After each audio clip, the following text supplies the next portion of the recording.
સ્વામિનારાયણ સાક્ષાત અક્ષર પુરુષોત્તમ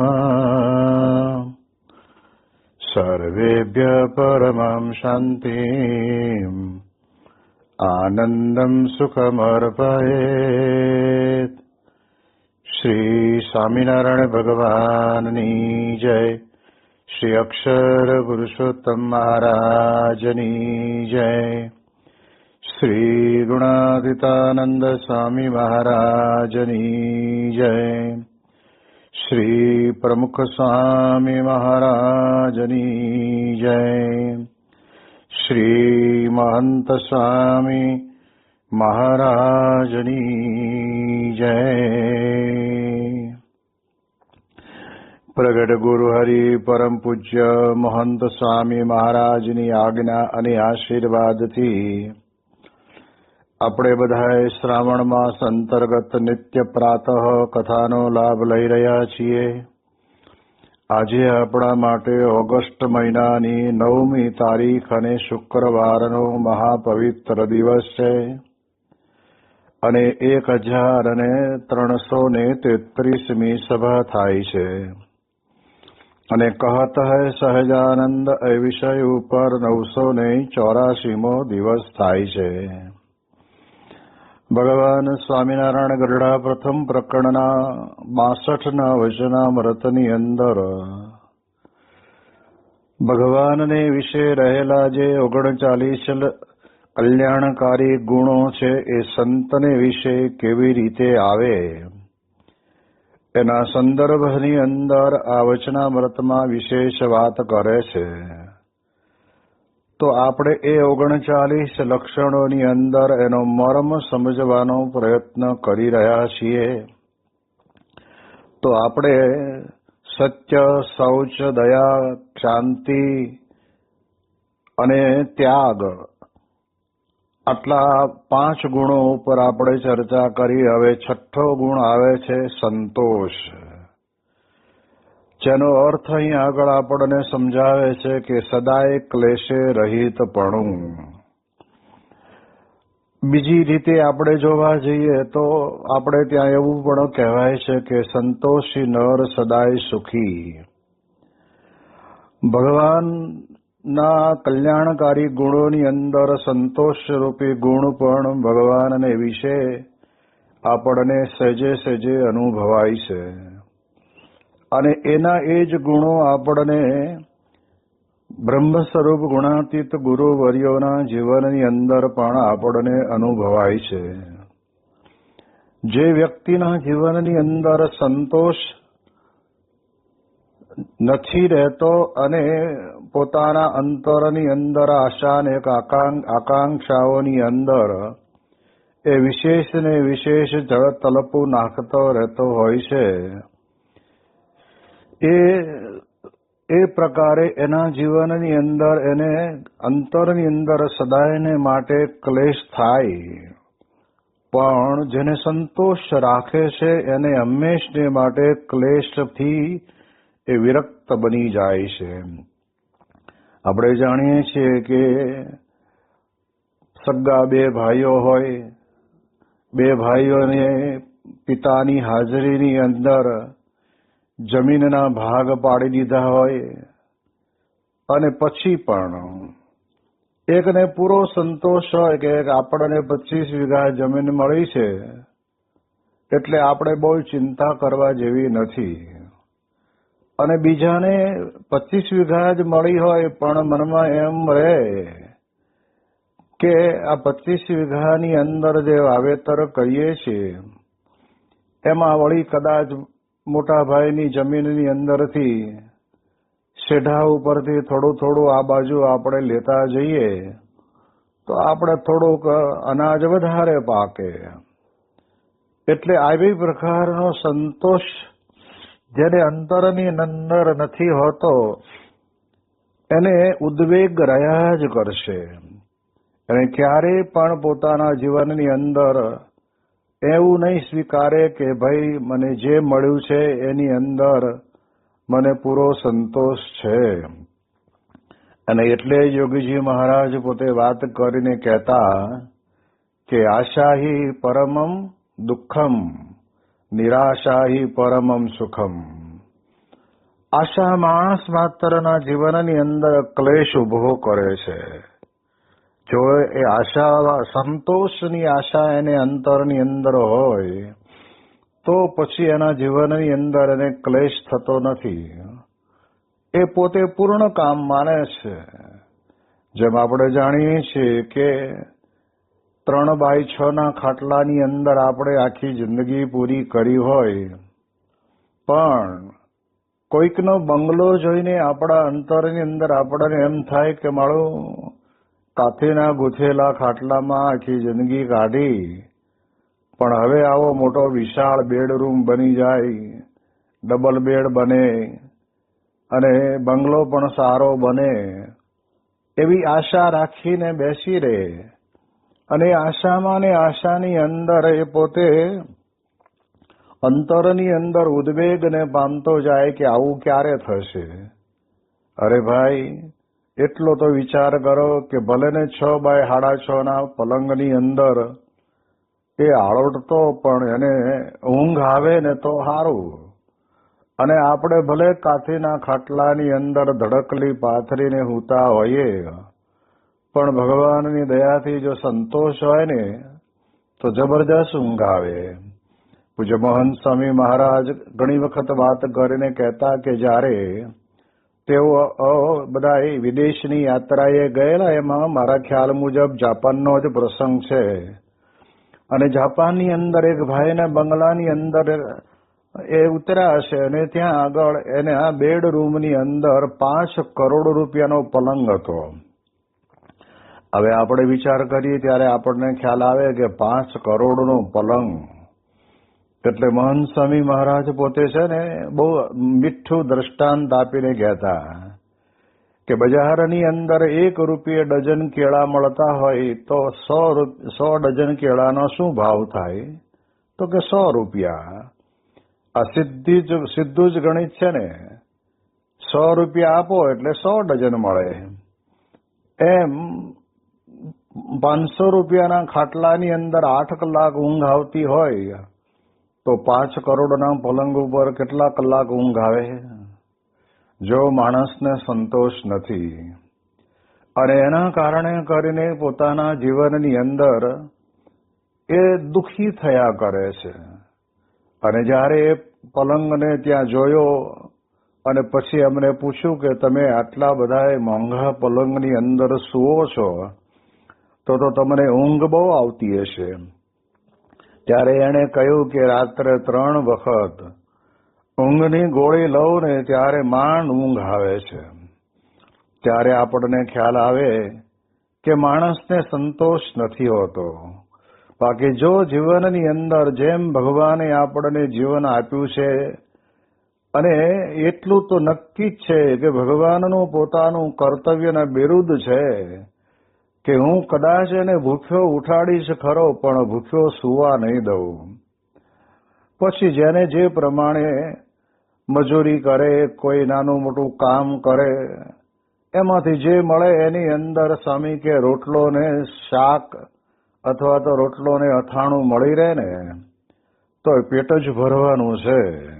એ મારી સારંગપુરમાં સદગુરુ સંત સ્વામી વાત કરતા કે કરોડોપતિ હોય એ કઈ હોનાની કઢી થોડી ખાવાના, એને ચણા લોટની ખાય ને આપણે કદાચ એવું હોય તો આપણે બાજરાના લોટની કરીએ, પણ મૂળ તો કઢી જ ને.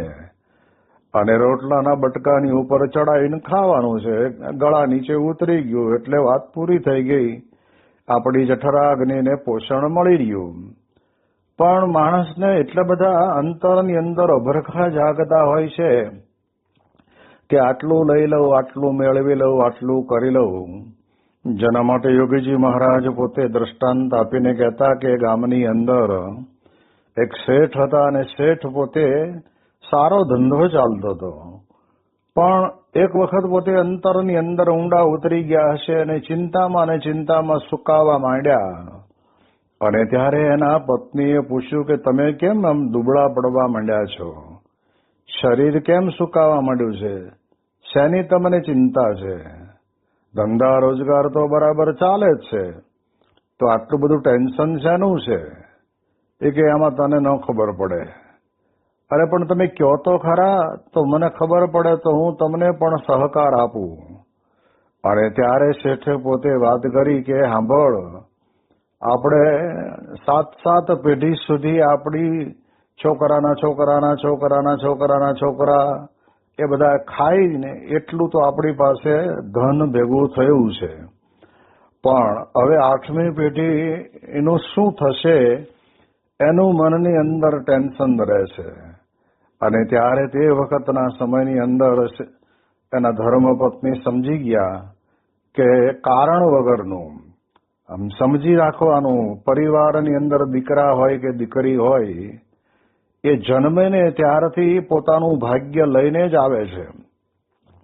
એમાં એને સુખ અને દુઃખ અથવા તો સમૃદ્ધિ અને સામાન્યપણું એ લખેલું હોય એટલું એને મળવાનું છે.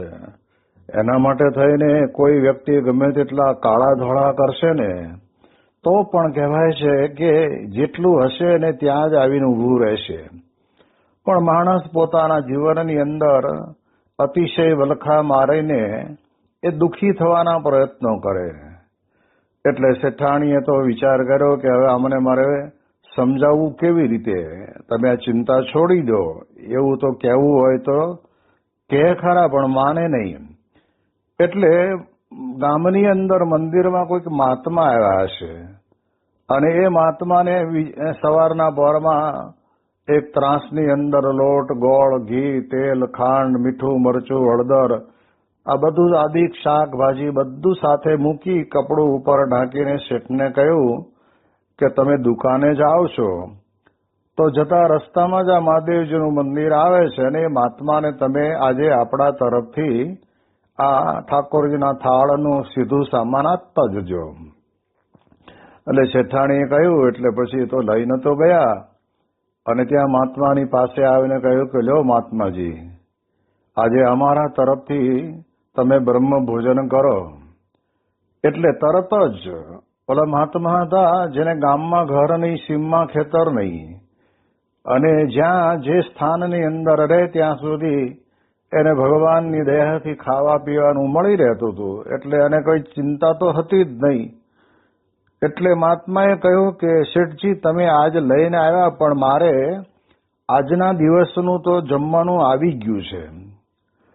તો શેઠે કહ્યું કે એક કામ કરો, બપોરનું આવી ગયું હોય તો સાંજે જ બનાવીને જમજો. ત્યારે ઓલા મહાત્મા કહે છે કે હું સાંજે જમતો નથી. તો કે કાલ જમજો. તો કે કાલની ચિંતા કરતો નથી. અને ત્યાં જબરજસ્ત ઝબકારો આ શેઠના અંતરમાં થયું કે આને ગામમાં ઘર નહીં, સીમમાં ખેતર નહીં, અને વટે માર્ગું ભગવાનની વાતો કરતા કરતા નીકળેલા આવા મહાત્મા, એને કાલની ચિંતા નથી. અને આપણે શા માટે આ 7 પેઢીની ચિંતા કરી અને જીવન જે આપણે ટૂંકાવીએ છીએ? એટલે જીવનની અંદર આપણને જો સંતોષ હશે ને તો જ જીવનની અંદર આપણે સુખી રહીશું. બાકી સંતોષ વિના તો આ દુનિયાની અંદર ક્લેશ અંતરમાં રહ્યા જ કરશે. આજે ઘણી વખત સંતો વાત કરે છે ને કે લોકોને કોઈની પાસે પૈસા નથી એવું નથી. પૈસા તો પોતપોતાની ભાગ્યમાં લખ્યા હોય એ પ્રમાણે હોય જ છે. પણ બધાને ખૂટે છે શું? તો કે આંકડો ખૂટે છે. કે ફલાણા ભાઈ આપણા ભારતના મહાન ઉદ્યોગપતિ વિશ્વની અંદર બીજા નંબરે આવ્યા, ત્યારે 3જા નંબર વાળાને મનમાં એમ થાય કે આપણે ગમે તેટલા પ્રયત્ન કરવા પડે તો કરો, પણ એને વટાવીને પહેલા નંબરે જતા રહીએ. એટલે પૈસાનો આંકડો જ ખૂટે છે. બાકી પૈસા તો સ્વામી કે ગુણાતીતાનંદ સ્વામી વાતમાં લખ્યા ને કે હાંજ પડે આપણે શેર અનાજ ખાવા જોઈએ. અને છતાંય માણસ એટલી બધી હાઈવે કરે છે, પણ જો સંતોષ રાખે તો ભગવાન જરૂર એને એના ભાગ્ય પ્રમાણે આપી જ રહેશે. અને એટલા જ માટે બાજરાની અંદર વસરામ સુથાર પોતે ત્યાં આગળ એ બાજરાનો રોટલો અને લોટાની અંદર પાણી હતું, છાશ પણ નહીં. અને મોઢામાં મૂકીને ચાવીને પાણીનો ઘૂંટડો લઈને રોટલો નીચે ઉતારતા હતા. આ પ્રસંગને પૂજ્ય મહંત સ્વામી મહારાજ ઘણી વખત વાત કરતા. તો કોકે કહ્યું કે ભગત આ લુખું શું ખાવ છો? અને ત્યારે તે વખતે કેફમાં આવીને બોલ્યા કે લુખું તો દુનિયા ખાય, હું તો ભગવાનને સંભાળીને ખાઉં છું, એટલે તો મારે તો અમૃત સમાન ભોજન છે.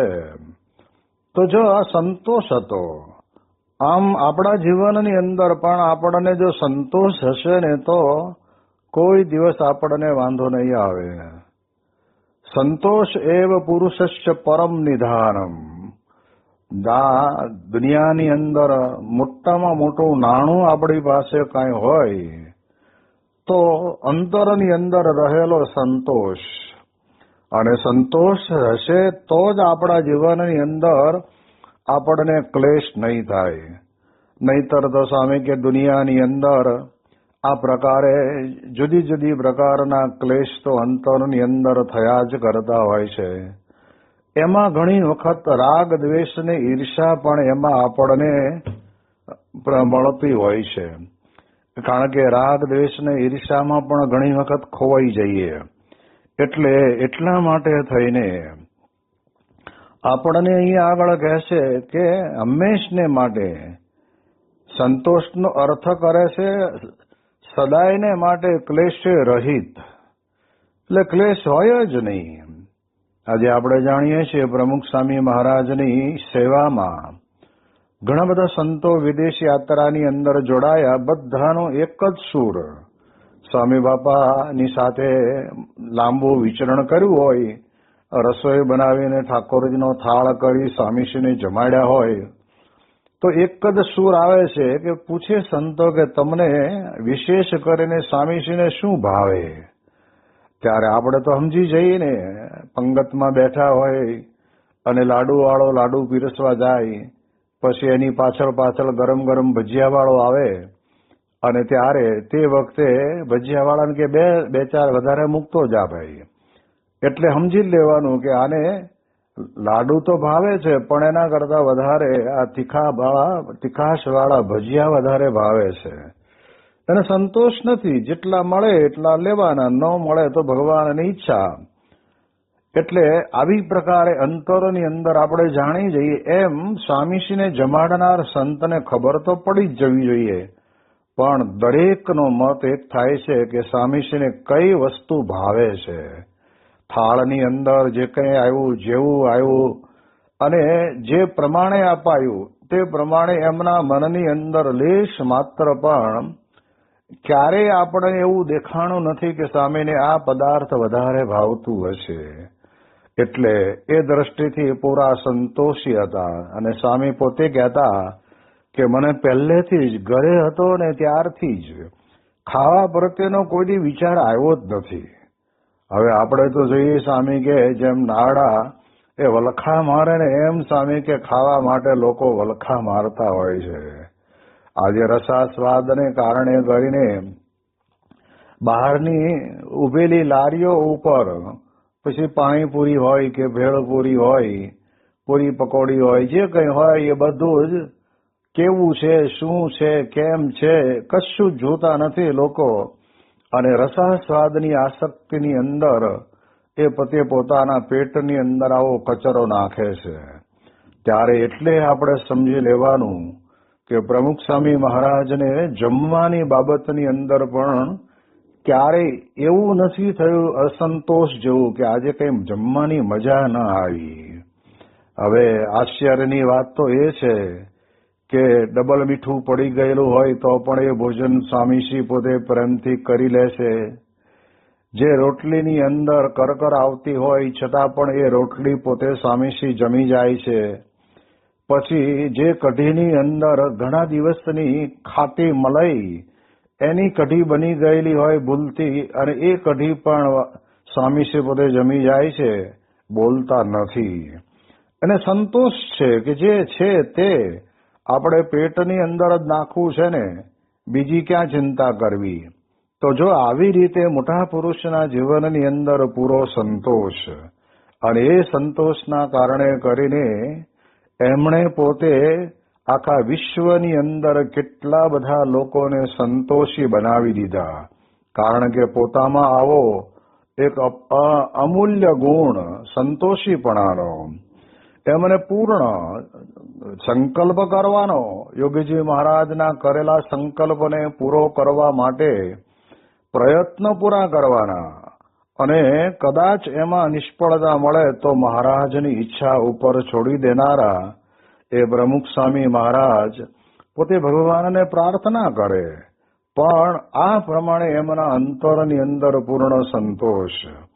એટલે જીવનની અંદર આપણે સમજવાનું, ઘણી વખત સંતો વાત કરે છે ને કે આવો કઈ કથા પ્રસંગ હોય ત્યારે તે વખતના સમયની અંદર બધાને પ્રસાદ આપવામાં આવે. એક પડિયો હાથમાં લીધો હોય જેની અંદર મહાપ્રસાદ આપ્યો હોય, એટલે લાઈનની અંદર એ પ્રસાદ તો લઈ અને નીકળી ગયા, પછી ફરીને લાઈનમાં આવીને ઉભા રહ્યા. ઓલો જે પ્રસાદનો પડિયો હતો એનેથી વધારે એને લેવાની આશા હશે, એટલે એને શું કર્યું, પ્રસાદના પડિયાવાળો હાથ છે એ પાછળ હંતાડી રાખ્યો, અને લાઈનની અંદર જે આવે છે ત્યાં તે જ વખતે એના હાથની અંદર રહેલો જે પડિયાનો પ્રસાદ એમાં આવીને કૂતરાએ મોઢું નાખ્યું, અને કૂતરો પડિયો લઈને જતો રહ્યો. અને આપનારને ખબર પડી કે આની પાસે તો પ્રસાદ આપી દીધો હતો, અને આ બીજી વખત લેવા આવ્યો છે કે જા ભાઈ હવે નહીં મળે. એટલે જે મળ્યું એની અંદર સંપૂર્ણપણે સંતોષ રાખીને જો જીવનની અંદર જીવન જીવે ને તો વાંધો ન આવે, પણ બબ્બે લેવાના સંકલ્પને ઓરતા કરે હોય એ જાય. એટલે એટલા માટે જીવનની અંદર સંતોષનો ગુણ એ સત્પુરુષના જીવનની અંદર આપણને સાંગોપાંગ દેખાય છે. પ્રમુખ સ્વામી મહારાજ પોતે વિશ્વના 55 દેશોની અંદર ગયા, પણ ક્યારેય એમને એવી ઈચ્છા નથી થઈ કે આપણે ભારત અને ગુજરાત અને કાઠિયાવાડ છોડીને અહીંયા આવ્યા છીએ તો 2 જણાને પૂછી લઈએ કે અહીંયા જોવા જેવું શું શું છે, એ જરા લિસ્ટ બનાવો એટલે આપણે આંટો મારી આવીએ. કોઈ એક પ્રસંગ નથી બન્યો એવો કે સ્વામીશ્રી પોતે આ પ્રમાણે એ જોવાલાયક સ્થળો ને જોવા માટે ગયા હોય. હા, જોડે ફરનારા સંતો હોય એ સંતોનું ત્યાં આગળ જવા માટેનું આયોજન કરી દે, પણ પોતાને તો એક જ તાન કે કેમે કરીને શાસ્ત્રીજી મહારાજે આ સોંપેલી જે સંસ્થાની સેવા, હરિભક્તોને મળવું, હરિભક્તોના દુઃખની અંદર સધિયારો આપવો, હરિભક્તોની વાતોને સાંભળીને એને યોગ્ય માર્ગદર્શન દેવું, પધરામણીઓ કરવી, પરિવારની અંદર દીકરાઓને સત્સંગ રહે એના માટે વાતો કરવી, આ પ્રકારનો એક વિચાર એમના અંતરની અંદર રહેતો, બાકી બીજો કોઈ વિચાર ક્યારેય નહીં. જ્યારે આપણે જાણીએ કે પરદેશની ભૂમિ ઉપર તો શનિ રવિ એટલે એ લોકોને હોલિડે એટલે રજા હોય, એટલે રજાના દિવસે તો જે બધા કે કામ કરનાર વર્કરો છે એ બધા શું કરે, હરે ફરે ને આનંદ કરે. ત્યારે સંતો સાથે હતા, એમણે સ્વામી બાપાને એવી વાત કરી કે બાપા આજે રવિવાર, રજાનો દિવસ, અને આપણે પણ લોકો પણ બધા રજા રાખે ને આપણે રજા રાખીએ. ત્યારે સ્વામી બાપા કે આજે રજાના દિવસે તો જેને જેને સમયની અનુકૂળતા આડા દિવસોમાં ન થઈ હોય એ લોકો બધા આજે આવે એટલે આપણે એને મળીએ, હળીએ, વાતો ચીતો કરીએ, એના પ્રશ્નો સાંભળીએ તો બિચારાની મૂંઝવણ ઓછી થાય ને. ભલે આપણને આજે ચાલુ દિવસ છે એવું લાગે, પણ હરિભક્તોની આ પ્રમાણે મનની મૂંઝવણને એ છોડાવીને એને પરમ શાંતિ આપવાનું ભગીરથ કામ એ પ્રમુખ સ્વામી મહારાજે કર્યું. તો જો એમણે કંઈ હરવા ફરવાના કોઈ વિચાર ક્યારેય આવ્યા નથી. આ સહેજે સહેજે રસ્તામાં આવતું હોય અને કદાચ કંઈક એવું હોય પ્રસંગ તો વાત જુદી છે, બાકી તો એમને મન પોતાના ઈષ્ટદેવ ભગવાન સ્વામિનારાયણ, પોતાના ગુરુ એવા ગુણાતીત ગુરુ જેને શાસ્ત્રીજી મહારાજ અને યોગીજી મહારાજ એમને વિશે જ અનન્ય પ્રીતિ અને પ્રેમ, અને એના કારણે કરીને જ તો એમાં અખંડ ભગવાન રહ્યા છે. ત્યારે આપણે સમજીએ તો આપણને ખ્યાલ આવે પ્રમુખ સ્વામી મહારાજના અંતરની અંદર કેવો એક સંતોષ કે ભગવાન કરતા હરતા છે એવી પ્રકારની ભાવના વિશેષ કરીને દ્રઢ સારંગપુરની અંદર બિરાજમાન હતા. અને તેવા સમયની અંદર મુંબઈની અંદર બધા વણિક લોકો રહેતા છે, શેઠિયા લોકો, એ લોકોએ તે વખતના સમયની અંદર કેટલ કેમ્પ ચાલતા હતા. એટલે ઢોરવાડાની અંદર ચાર પૂળો લાવીને ખવડાવવા માટેનું ડોનેશન ભેગું કર્યું હશે. તો એ ડોનેશન લઈને વિચાર કર્યો કે કોને આપવું, એવી સંસ્થાને આપવું કે જે સંસ્થા ખરેખર આપેલો રૂપિયો ₹1.25 થઈને વપરાતો હોય એવા સંપ્રદાય અને એવા સંતને આપણે આપીએ. અને ત્યારે એવા જો કોઈ સંત હોય તો વર્તમાન કાળે પ્રમુખ સ્વામી મહારાજ પોતે છે. એટલે સારંગપુરની અંદર આવીને જે કંઈ માતબર દાનની રકમ લઈને આવ્યા હતા અને એમણે બધાએ પ્રેમથી કહ્યું કે સ્વામી તમે આટલા બધા 10,000 પશુઓ આવી રીતે આ કપરા સંજોગોની અંદર તમે 8 મહિનાથી સાચવો છો, એટલે અમને બધાને મનમાં એમ થયું કે આ અમારું માતબર દાન છે એ આ આપની સંસ્થાને જ આપવું છે. અને તરત જ પ્રમુખ સ્વામી મહારાજ પોતે એ શેઠિયાઓને એવું કહે છે કે તમે બોટાદ અને ગઢડા બાજુના કહેવાઓ, એટલે ગઢડાની અંદર અને બોટાદની અંદર 2 મોટી પાંજરાપોળો છે કે જેની અંદર તમે આ દાનનો ઉપયોગ કરો. કારણ કે અમે તો સાધુ છીએ એટલે અમે ભગવાનની દયાથી માગશું એટલે મળી રહેશે અને એમાં અમને સંતોષ છે. પણ જ્યાં પાંજરાપોળની અંદર કોણ આપશે? ત્યારે આવા પ્રકારના શબ્દનું ઉચ્ચારણ સાંભળીને દાન દેનારા વણિક અને ધનિક શેઠિયાઓને મનમાં એમ થયું કે શું પ્રમુખ સ્વામી મહારાજના અંતરની અંદર આટલું મોટું ભગીરથ કાર્ય કરે છે, તો આટલી અમારી રકમ કઈ બહુ મોટી ન કહેવાય. અને એમને પણ એવું નથી કે વધારે આનાથી તમે વધારે રકમ આપો તો અમે લઈએ, એવો પણ વિચાર નથી. પણ જે રકમ આપવા માટે આવ્યા છીએ એ રકમનો ત્યાગ કરે છે. ત્યારે આપણને ખ્યાલ આવે કે આવી રીતે સ્વામીશ્રીના જીવનની અંદર પૂર્ણ સંતોષ હતો. બાકી કેટલ કેમ્પનું જે કાર્ય ચાલતું હતું એ સામાન્ય નહોતું. One man show. પ્રમુખ સ્વામી મહારાજ દેશ અને પરદેશમાં જ્યાં રહ્યા જ્યાં ગયા ત્યાં એમના જ એક સંકલ્પથી, એમના જ આશીર્વાદથી, એમની જ પ્રાર્થનાથી સંતો જે કંઈ પ્રયત્ન કરે ને એમાં લીલું સૂકું બધી પ્રકારનું ઘાસ આ પ્રમાણે આ કેટલ કેમ્પની અંદર મળી રહેતું. અને એની સાથે સાથે કેટલ કેમ્પના જે ગાયો જે કે પશુઓ હતા એ પશુઓને સાચવનારા જે ગોપાલકો આવ્યા હતા એ બધાને પણ રહેવા જમવાની 8 મહિના સુધી એના કપડા લત્તાની બધી પ્રકારની ચિંતા એ સ્વામીશ્રીએ પોતે કરેલી. તો એમના અંતરની અંદર આટલું મોટું કાર્ય કરે છે છતાં પણ ભગવાન ઉપર વિશ્વાસ રાખી અને ભગવાન આપણને આપી રહેશે, આપણે અને આપો એમ પોતાના ભાગની અંદરથી પણ બીજાના અર્થે કરી દેવા માટેનો આ અપૂર્વ પ્રયત્ન જો કોઈ જગ્યાએ આપણને જોવા મળે તો એ પ્રમુખ સ્વામી મહારાજના જીવનની અંદર સહેજે સહેજે આપણને દેખાય આવે. એટલે એટલા માટે કહે છે કે આવો જ્યારે સંતોષ હોય ત્યારે પ્રમુખ સ્વામી મહારાજના જીવનની અંદર લેશ માત્ર ક્લેશ નહીં, ઉચાટ કે પછી રઘવાટ નહીં કે આનું આમ થયું હવે શું કરી નાખશું, ભગવાનની ઈચ્છા ઉપર છોડી દેવી, એવી એક વાત એમના જીવનમાં વણાયેલી. અને જે સંતોષ ખરેખર રાખતો હોય ને એને ભગવાન ઉપર જ છોડીને ચાલતો હોય તો જ સંતોષ રહે.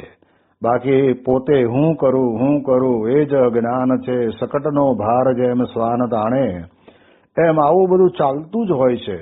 તો એની અંદર સ્વામી કહે છે કે એના અંતરની અંદર આ પ્રમાણે એને સંતોષ હાથમાં નહીં આવે, પણ ભગવાન ઉપર છોડીને ચાલે. ત્યારે શાસ્ત્રીજી મહારાજ, યોગીજી મહારાજે પ્રયત્નો અદભુત કર્યા, કેટલા બધા પ્રયત્નો. પણ સ્વામી કહે છે કે રાત દિવસ વાતો કરીને સાધુ કર્યા, પણ એના સ્વભાવે કરીને એ જુદા પડી ગયા. તો યોગી મહારાજના પેટનું પાણી પણ ન હલ્યું કે મહારાજની જેવી મરજી, એમાં આપણે કાંઈ બીજું વિચારવાનું નહીં. એટલે આવા સંતોષી ગુણાતીત ગુરુની પ્રાપ્તિ આપણને થઈ છે, એની વિશેષ વાતો આપણે આવતીકાલે કરીશું. શ્રી સ્વામિનારાયણ ભગવાનની જય.